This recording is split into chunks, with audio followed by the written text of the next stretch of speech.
Hey everyone, welcome to our channel. In today's video, we will guide you through how to mass unfollow on Instagram without getting blocked.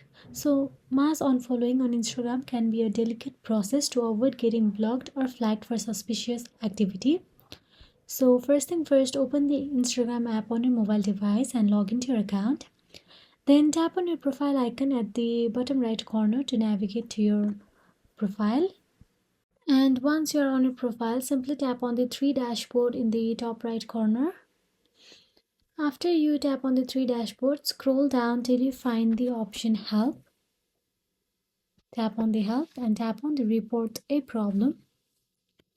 After you tap on the Report a Problem, you will get to see this option appear on your screen. Then tap on the Report Without Shaking in the bottom. Then continue with the process.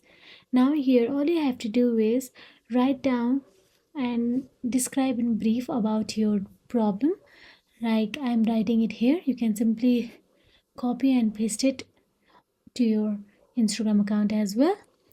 So after you write it down your problem, all you have to do is tap on the send option available in the top right corner, and Instagram will soon reply to you through email or messages.